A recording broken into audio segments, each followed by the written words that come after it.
Ladies and gentlemen, welcome back to the Clayton Dembski Show! The Big Clayt podcast, baby. It is June 11th, 2026. We've had a little bit of a hiatus for good reason. Big Clayt went to Hawaii. We'll get to that later. A little impromptu trip, but maybe some questionable audio quality on this episode. It's about 95 degrees today here in Marin County, California. And we're battling the background noise of a fan going in the window, blowing some of the cool evening air, that 7:47 p.m. West Coast air into the building. So we're going to dive into it. 13 points on the list today. 13 wonderful points to talk about. Wide range of things we're going to talk about. Set up the phone there. We're just going to go. We're just going to roll. We'll see how long it is. Maybe I'll get through quicker. Maybe it'll take a while, but an impromptu starting note, had softball game last night, and I'll actually talk about this more later as well, but one of the guys on the team was like, hey, haven't found you in my algorithm yet, which was kind of said facetiously, but I told him that I would keep going. For his advice, he was like, well, hey, keep going, when I told him I had like 13 total views on all my videos. So that's what we're going to do today. We're going to keep going. We're back in town. We are home. Big day today. Big last couple of days since I got home from Hawaii. We're back at it, so let's dive in. Number one. Monday night was of the previous week. Today's Thursday, but Monday night last week, I left to Hawaii on Tuesday morning, pretty early flight. I think we took off at like 8:30 a.m. And typically when I have something going on the next day throughout my life, I tend to kind of shut down the night before, kind of like Sunday scaries, but extended to other parts of my life, which really doesn't make sense because it's not Sunday scaries. I was about to go to Hawaii, but usually I'd kind of play it cool, lay low the night before, probably just smoke some bowls and hang out and eat a bunch and then sleep on the flight.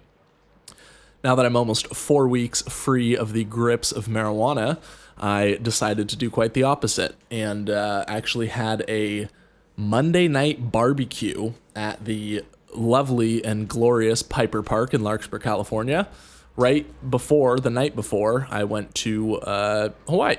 And I wrote that as the first thing I wanted to talk about because it was quite wonderful to really go all out the night before starting a vacation. I met up with my mom, both my sisters. One of my sisters was in town from the South Bay, so great to see her. Us four and my nephew, the son of my other sister, we all went to Piper Park. I brought the truck up. I had a chicken marinated. We got some hot dogs. We all made salads. I made what did I make? My sister and I made a cabbage salad with cucumbers and tomatoes and miso dressing. We also made, a potato salad, a dill, olive oil, mustardy potato salad. And then my other sister, my oldest sister, made a Greek salad with feta, tomato, onion, cucumber, the whole nine. Barbecued. We hung out at the park for like 3 hours. It was a gorgeous 70-something degree Monday night. And pretty awesome for a Monday night. Got to bring the grill, all of the supplies, everything up to Larkspur from my place down in Mill Valley, and we just went for it, which was exciting. And I think a lot of times you start the week, it's a Monday night, you kind of play it cool, lay low, and just do something simple for dinner, and especially the night before vacation, maybe more of a reason to do that, and instead we did the opposite, and it was amazing. So nice out there.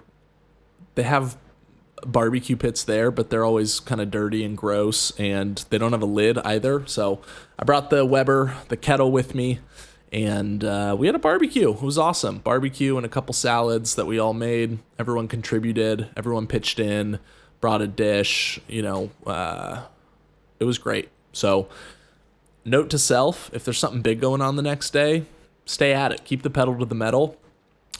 And I'm learning not to shy away from anything in anticipation of the future. It's all that looks like to me in hindsight would be a missed opportunity to do something awesome.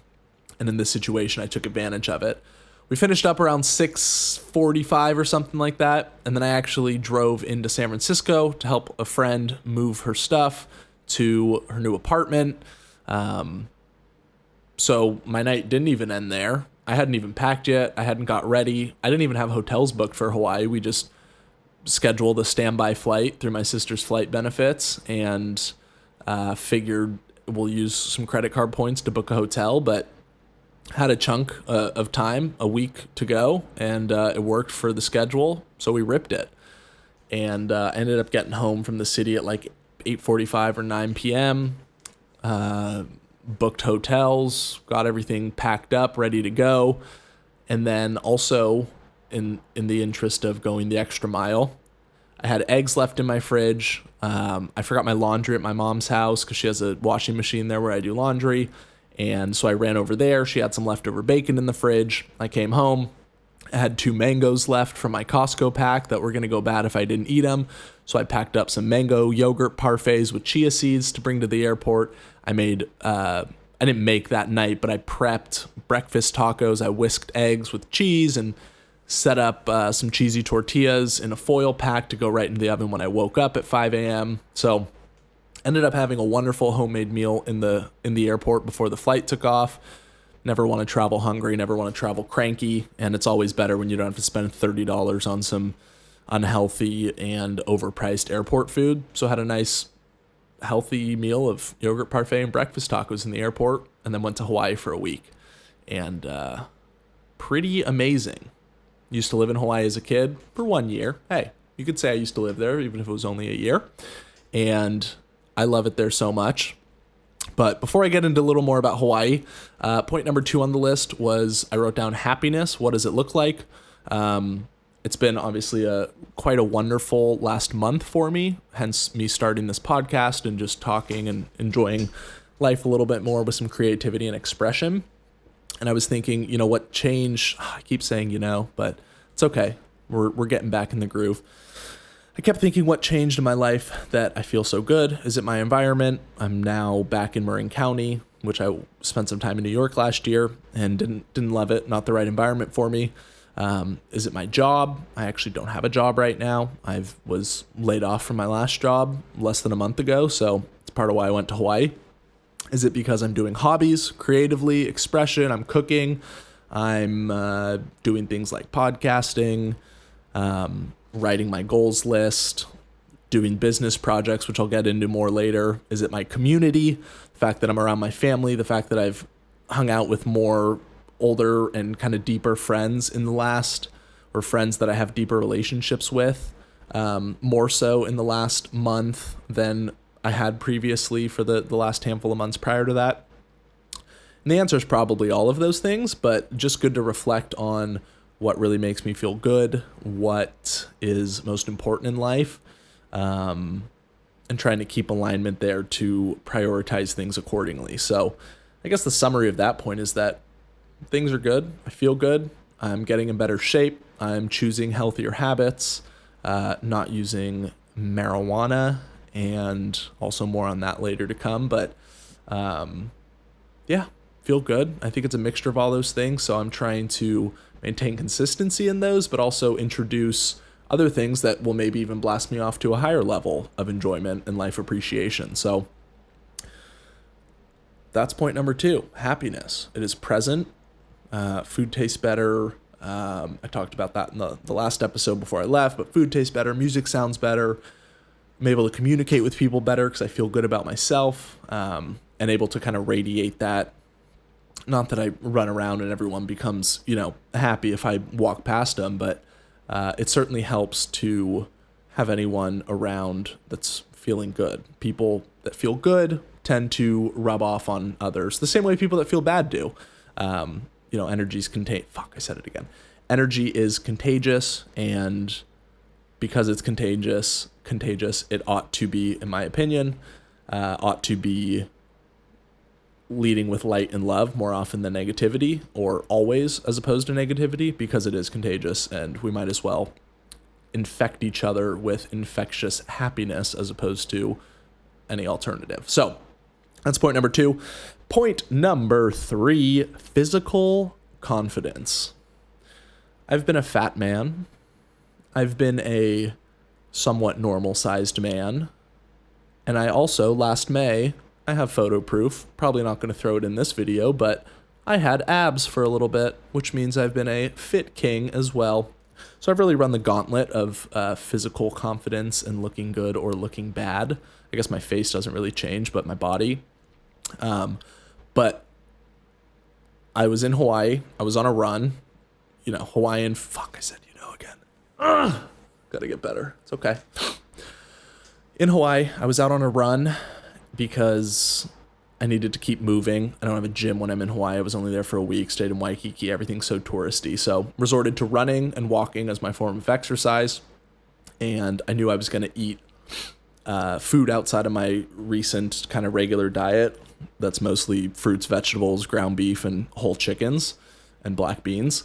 So I knew I was going to indulge a bit. I knew I'd have some sweets, which I've kind of been off lately, but there's some really good sweets in Hawaii, and I love plate lunch and everything. So I was running. Did anywhere from I think 4 to 6 miles on 4 or 5 of the days that I was there, which was awesome, especially for a vacation. Getting up, starting the day with a little morning sunshine and a run just feels so good, especially in the warm and moist, ionized Hawaiian air.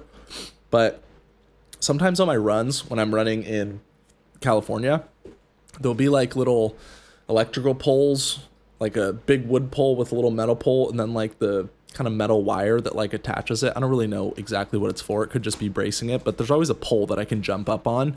And during my runs, every once in a while, I'll pull over and just do 5 pull-ups. And on a run in Hawaii, I was at mile 4.5, maybe 5, pretty deep into the run, feeling good, really settled into the run, good pace, around an 8 minute, maybe 8:15 pace, and was I ran past a little, a calisthenics park, and so there was a bar there. I hopped on, there were a couple other fellas there working out, and I just popped out some pull-ups, expecting to do 4 or 5, because I was feeling pretty tired, but also settled in, and just ripped 8 pull-ups. I had more in the tank, so honestly should have went for 10, but had 8 really good full extension pull-ups, and it was just a cool moment of physical confidence where I was I said it again.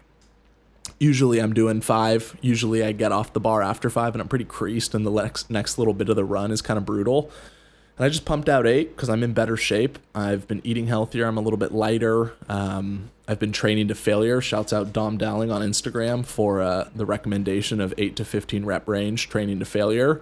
So I'm getting stronger. My pull-ups in the gym are getting better, and I was able to just pump out 8 in the middle of the run, which usually I do 4 sets of 8 when I'm at a gym sesh, but that's with 3 full minutes of rest in between.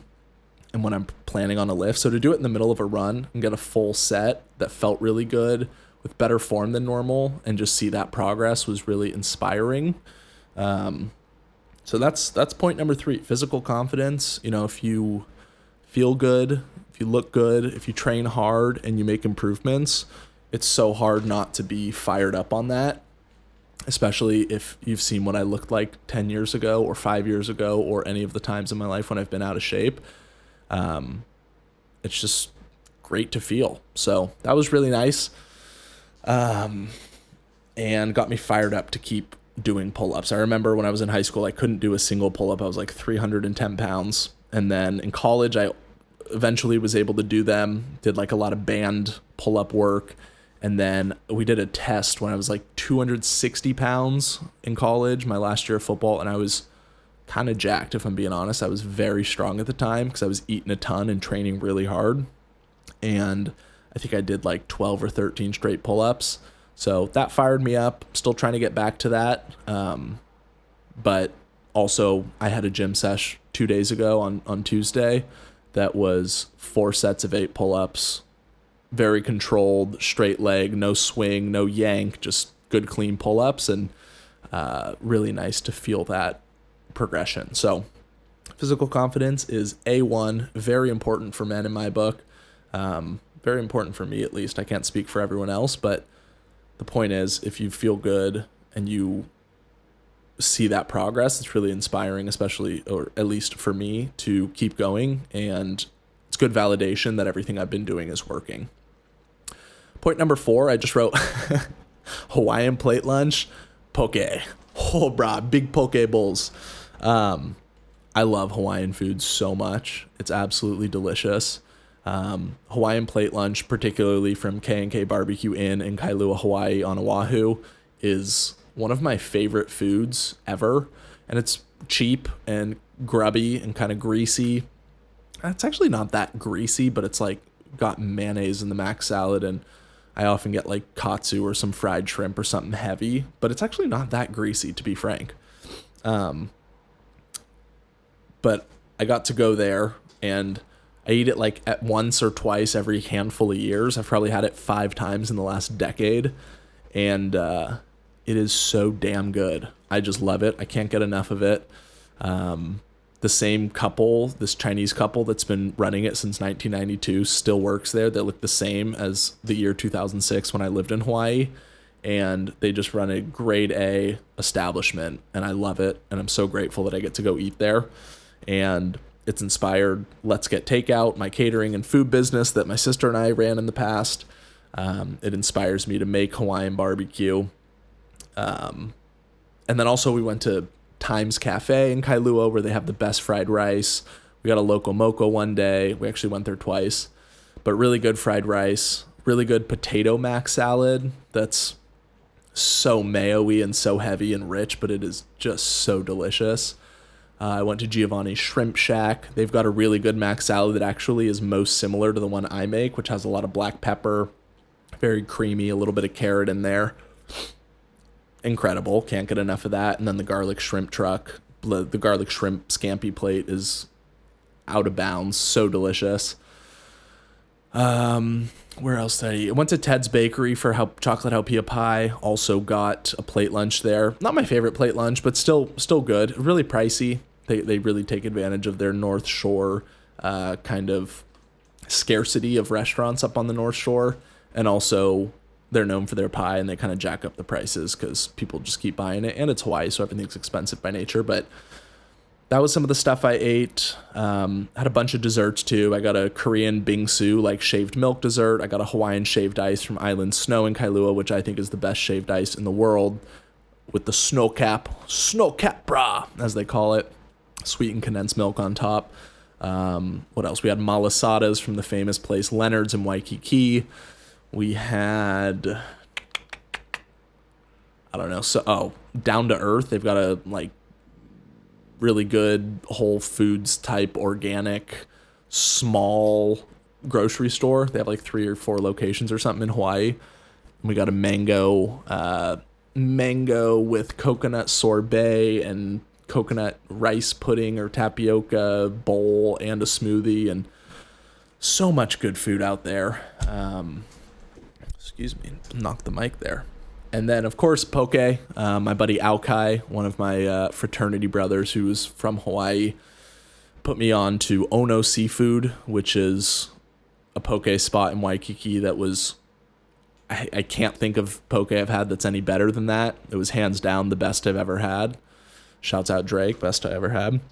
And then, of course, Foodland Poke, which is like $11 a pound if you get 2 pounds or more. And we got 2 pounds or more on 3, maybe 4 separate occasions and just went to town on it.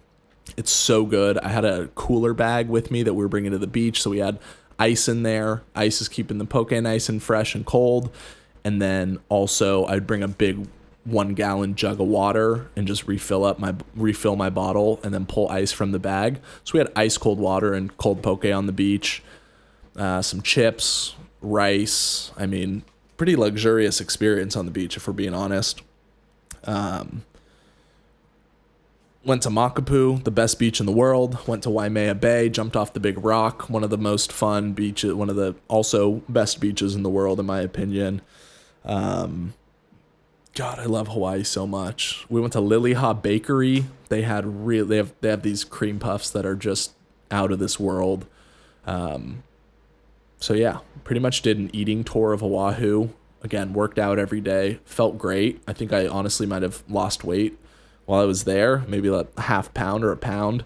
And yeah, really got after it. Walked like 10, 12 miles a day on top of the runs, played in the waves, got thrashed around at Makapu, do some body surfing, rented a car for 3 days, drove all around the island. I mean, literally the whole thing from Waikiki. We didn't go to the west side because it's kind of whack and not much out there, but from Waikiki to the North Shore to down the east side shore, down to Kailua, down to Makapu, Hawaii Kai, back to Waikiki. Amazing. Can't get enough Hawaii. So that was point number 4. Point number 5, I wrote Hawaiian Air. Very good. Not the airline, but the actual air in Hawaii. It's ocean air. It's got volcanic energy. It's ionized air from the salt in the ocean and the most powerful, amazing sunlight I've experienced in my life. So that dedicating a whole point on the list just to how good the natural environment is in Hawaii and how good it is for your soul and your mind and your body. Hopefully I look nice and tan. I feel like I've been red for days. Not too burnt. I got a little burnt on the early days before I figured out my proper sunscreen regimen, but it's so nice being in Hawaii. Feels so good there. My mom's always been, anytime she's like in an island or volcanic or oceany place like that, really resonates with her, and I feel the same way. I know some people are like mountain people. They love high altitudes. They love snow. Some people love, a desert. Some people love forest, Pacific Northwest. I definitely thrive in Hawaii. I get tan quickly. I hold a tan really well, and it just feels great being there. Feels natural, feels right. So very grateful to get to go to Hawaii for a whole week. Thought I was only going to go for 3 days, but then was able to extend it to a full week, and flights cost me $0 each way because my sister's a flight attendant. Had a bunch of credit card points that I spent on hotels and rental cars, and basically just had to pay for food, which, don't get me wrong, it is darn expensive in Hawaii, especially not having coffee at home, going out for a coffee basically every morning, eating out at all the restaurants, usually getting, a couple sweets throughout the day, maybe an extra plate here or there to try some different things. So a wonderful trip. Can't say enough good things about Hawaii. On the flight there and back, I took Hawaiian Air because Alaska is where I have flight benefits, and they acquired Hawaiian recently, so now the flight benefits are on Hawaiian flights too, which is sick. Hawaiian flights are the closest thing to real American Airlines that still exist, in my opinion, because, and not American Airlines, the brand, but like what the flying experience used to be in America, where you get a little bit of food on the plane. They've got really good drinks. They had a free rum punch. I didn't get any because I didn't want to drink really on the flights, but rum punch if you're over 21, complimentary. And the drink cart, they've got those passion orange guava Hawaiian sun drinks. Give you little Honolulu Cookie Company cookies, which are like the best shortbread cookies I've ever had. And then they have Starlink internet now, which is sick. Free Wi-Fi. Who knows how long it'll be free for, hopefully forever, but unbelievable. Having full Wi-Fi, full streaming, everything on the plane, which also made me laugh and it's really cool and I'm grateful for it, but at the same time, it was ridiculous in my mind I thought it was just objectively hilarious that you're flying through the air in a metal tube at like 40-something thousand feet or whatever, and it's only 5 hours. It's like a really quick flight. It was quick out there and even quicker back because of the headwinds, and it's like 5 hours, not bad at all, and yet we still require the need to have the entire history of the world's knowledge and the entire internet at your fingertips on a plane, flying through the sky at 600 miles an hour to go to literal paradise, a tiny little volcanic island in the middle of the Pacific Ocean. It was just such a ridiculous thing to kind of contemplate in that moment. And of course, I'm using the internet. I'm watching videos.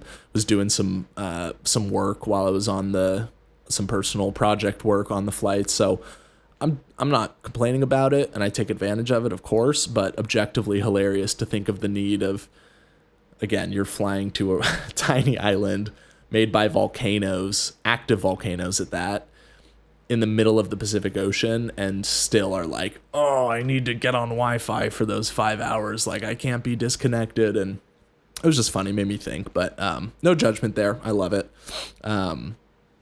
So yeah, Starlink on the flights for Hawaii, for Hawaiian Air. Pretty awesome.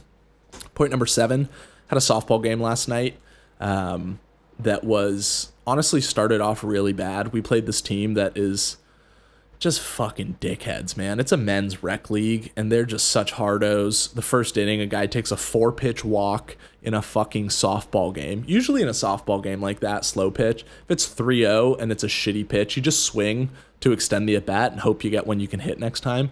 This guy just takes a 4-pitch walk. Next batter hits a ground ball, and this fucking asshole comes into second base and slides into our shortstop's legs, and then like stares him down the whole time, because as soon as he slid, our whole team was like, bro, what the fuck are you doing? Like, that is so out of pocket. You're gonna hurt someone out here. We're playing men's softball on a Wednesday night. Half these guys are fucking drunk, and you're out here in baseball pants like sliding into people. Just fucked up. So we all started chirping the guy, and then he like stares our shortstop down. He's like, well, that wouldn't happen if you weren't in the fucking way. And we're like, dude, this guy sucks so bad. And it was a really interesting case study in a high vibration team, the Novato Vintage Oaks, versus a low vibration team. And they're like a compilation of a few different teams that folded and crumbled. And then there's this fucking weird pervert coach for them. I think he's a pervert because he does this, but he doesn't play. He's like this 70-year-old man who owns a fucking jewelry shop and is just weird. And he like recruits guys to come play for him. And then he like manages the team. And it's just this random group of guys who like don't know each other. They don't have camaraderie. They're no fun. They're all assholes. Not all of them, but mostly just fucking assholes. And playing dirty, doing shit like that in the very tame rec league. And this guy like manages that. And he doesn't even play. Like, he just gets off at watching guys like, they're good, like they're objectively good at the sport, but it was so not fun sharing the field with them. And I look at softball as like, especially a rec league, it's not like an opponent, it's not a battle, it's a group of people. There happen to be 2 teams because you have to play somewhat competitively just to like have some sort of competition. But it's really to get together and have community and get out there, move your body around, have a little bit of fun and play a sport. And this manager guy is just such a freak. And I looked at my brother when I was like, we were talking about it in the dugout, and I'm like, there's something just weirdly fucking perverted about that. Where I'm like, this guy gets off on like having a good softball team in a super casual rec league. And it was kind of disturbing. And then thinking about how these guys on their team, every time they like made an error or something, they're like cussing at themselves, getting mad at each other, just such low vibrations. And multiple guys on our team were like, dude, this is so like pitiful. You actually want to go home and like pray that God encounters these guys, because you act like, it's not even like, oh, like fuck those guys. It's like, wow, I really hope you find God and God finds you, and that he can help pull you out of this rut or whatever it is that you're living in life. Because our team is full of like young guys, dads, guys with families, guys who are really interested in the community and just having a good time and enjoying life. And these guys, one of the guys on my team was like, these guys seem like the type of dudes who just have old shitty cars, and just like all they do is like soup up their old shitty cars and then try and be sick around town and don't care about human connection, which is like obviously a very black and white and like judgmental thing to do. But then literally as we're in the parking lot leaving, one of the guys in some shitty fucking car like speeds off, and it's like fucking like whatever that Flowmasters bullshit they have in the car is, where your car doesn't go any faster, it just makes noise. So it was funny that a guy on our team had said that earlier of like, yeah, these guys seem like the type of dudes who just like soup up shitty cars, not even soup them up, but just like make them loud and obnoxious and like look like some hacky kind of DIY. I don't know. Anyway, those guys stink, and I genuinely hope that they find peace in their lives, because it was so unpleasant sharing the field with them. And fortunately, our team stuck together, and we lost. They beat us pretty bad. We didn't play well at all yesterday, but it was so not about that, and so just like, oh, this is just icky to even be on the field with these guys. So I hope they find God. I hope they find whatever they're looking for that would pull them out of that type of behavior. And once again, very honored and privileged and proud to be a Novato Vintage Oak in that Novato Men's Rec Softball League, because our team is sick. We had a great time, and we were just kind of making fun of those guys and having a good time amongst ourselves throughout the game. So that was number 7. Softball is always a highlight of the week, even when it goes bad like that, just because we get to get out there. And one of our teammates also brought watermelon with some salt and some lime juice on it. Oh, so good. I ate like 3-4 pieces by the end of the game. So shout out to him for bringing that.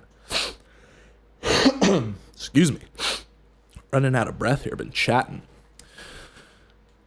Number 8 on the list, widgets on the iPhone. If you're at the home screen and you swipe to the right, exposing the screen to the left of the home screen, I keep getting sucked into the fucking news widget there, and it just occurred to me today that I can delete all that shit. So what I'm talking about here is like homepage, swipe to the side. I don't know if you can see this, but now it's literally just screen time and phone battery and like my schedule. Whereas previously it had like the news widget, which I keep reading fucking, Trump's gonna bomb Iran if they don't do what he says, even though he never blah, blah, blah, and the fucking destruction and blah, and this fucking guy, this is what Amy Schumer has to say about Palestine. I'm like, what the fuck am I looking at? So I don't want anything to do with that, because at the end of the day, the news is sickening. It's the most bread and circuses bullshit used to distract people, and things happen. It's not that news is bad, but like real journalism is good, but the news we get today is fucking dog shit. And you wouldn't eat dog shit, so why would you read dog shit all day, right? That's kind of the way I look at it. It's how a lot of people look at it. That's not original, proprietary to me. That's something I heard and then have implemented in my life. So I deleted the news widget, which I didn't realize I could do. I deleted the like stocks, whatever fucking widgets are like on that thing. So if I accidentally swipe there, what happens is I accidentally swipe and then I see something and then I start reading it and then I'm like hooked and I'm in it and I'm fucking living the news and I'm like, this is so bad for me. So I'm getting rid of that, which felt very liberating today.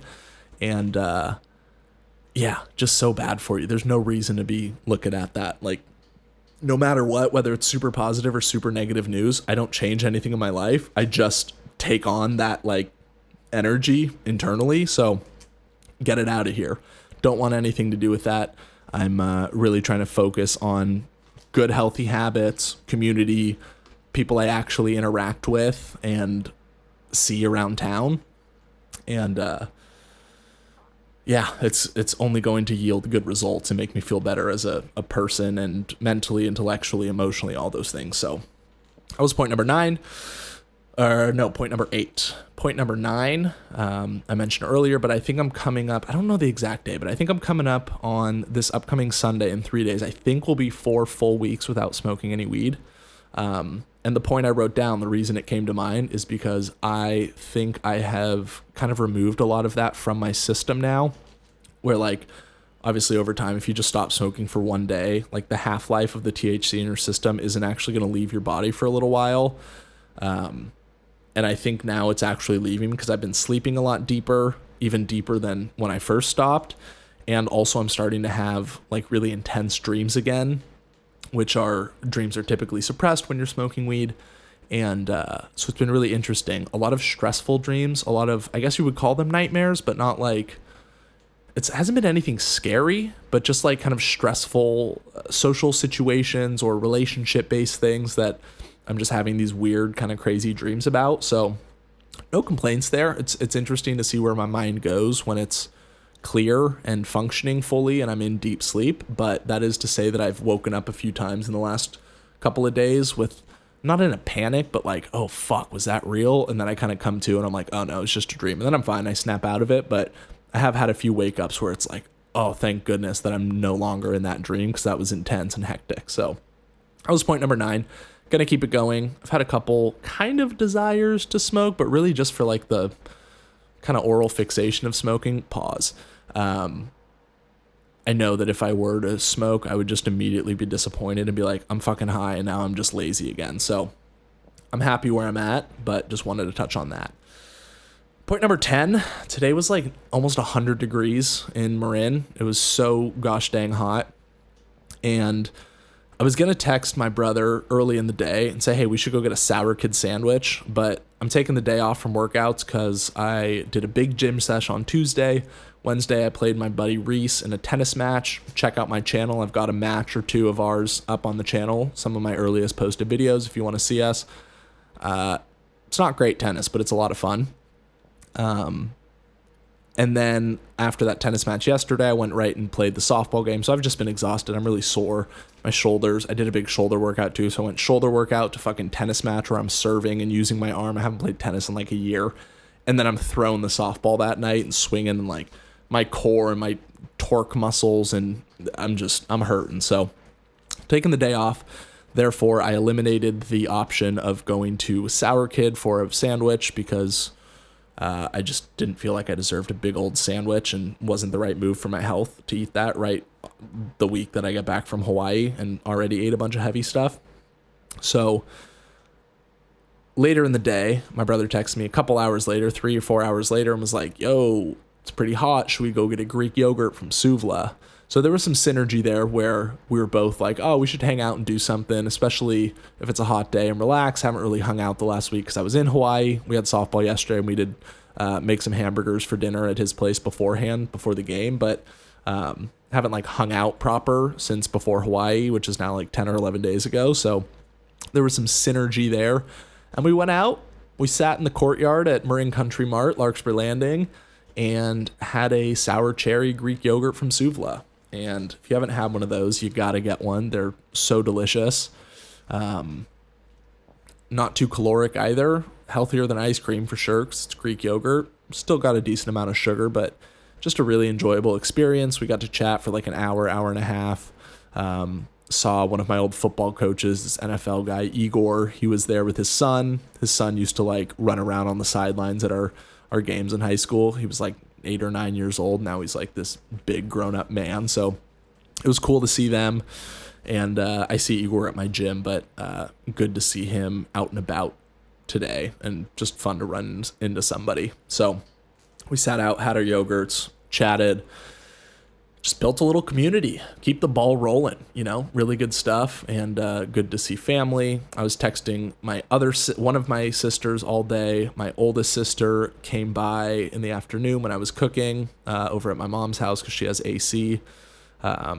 So saw half the family today and chatted with my mom and my other sister throughout the day as well. So got to chat with everyone today, which is always a good day. Let's see. That was point number 10. Point number 11. I need some oxygen. All right. Point number 11. I am starting my businesses. So I have my goal sheet that talks about how much revenue I'm going to do, how much profit I'm going to do. Also on that note, I have goals. Those are on my goals sheet, but I'm going to change that to my achievements sheet to change the language more in line with the law of assumption and the fact that those are my achievements rather than my goals. Because a goal you're kind of chasing and it's like ahead of you, whereas achievement would really be living with my desire fully recognized in alignment with the law of assumption. So I do need to change that, but part of my achievements that I, in my head, have already achieved and now waiting for the physical world around me to align to that internal consciousness. But I have those revenue and profit achievements listed. And today was kind of the first big step of actually setting up my business. I worked on my application for a business license and then also filled out the cottage food operation permit application, which basically allows you to prep certain food goods from your home.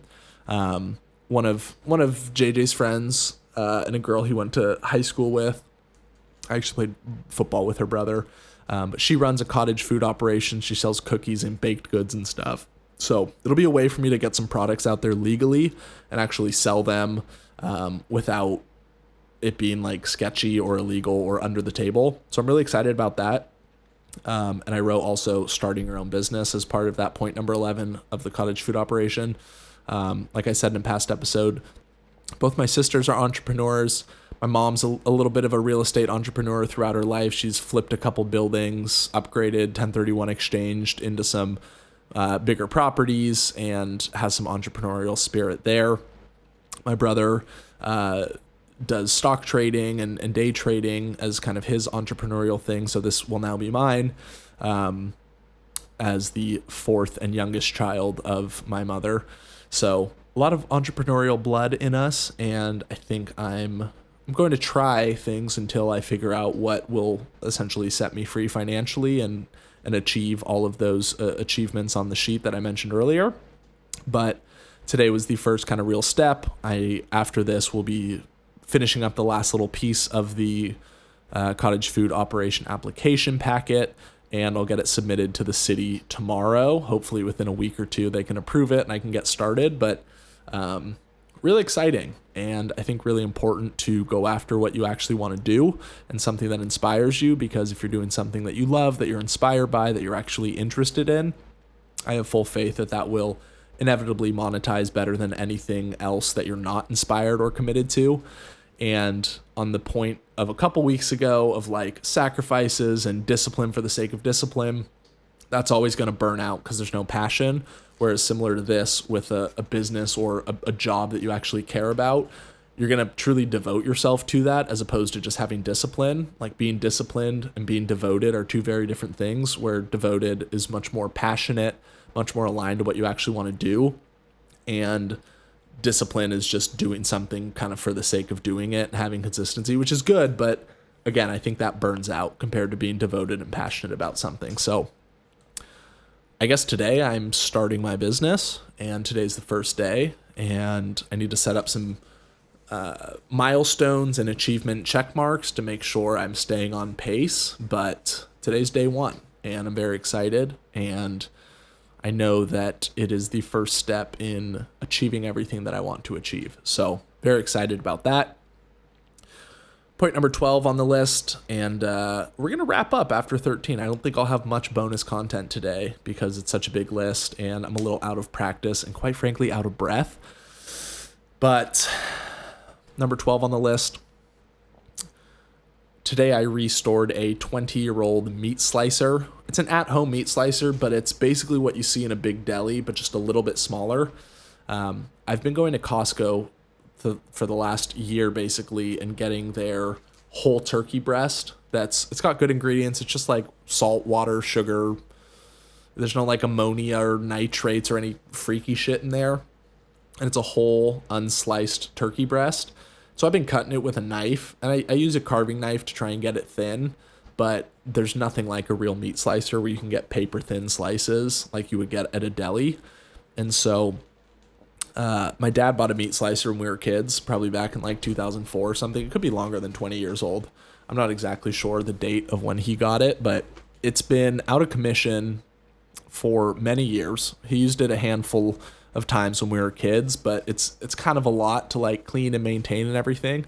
At least that's what I thought. Actually using it today and disassembling it and cleaning it myself, I realized it's not that much work, especially compared to what I do here for like a barbecue or a dinner party. I don't have a dishwasher, so I'm doing everything by hand anyway. So it's a little bit of a complex clean because there's kind of some hard to reach places on it, but it disassembles well and is really easy to reassemble. It's not too complicated.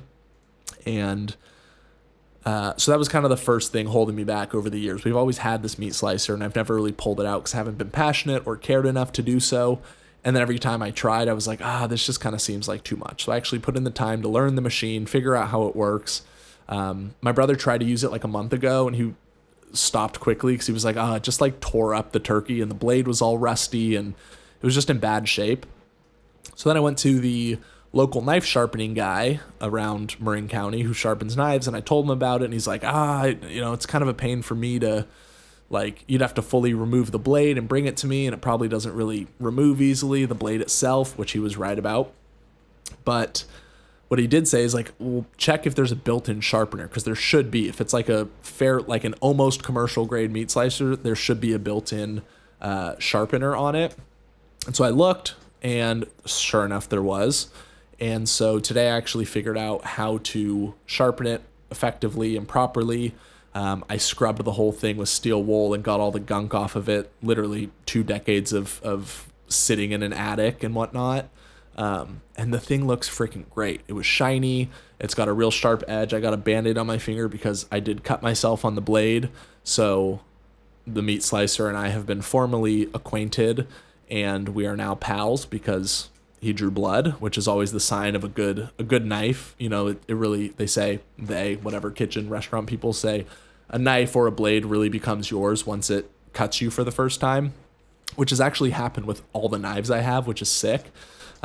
Never anything serious, fortunately, but that's kind of how you know you've got a good knife and that you are spiritually bonded, if you will, like an avatar when they put their hair together.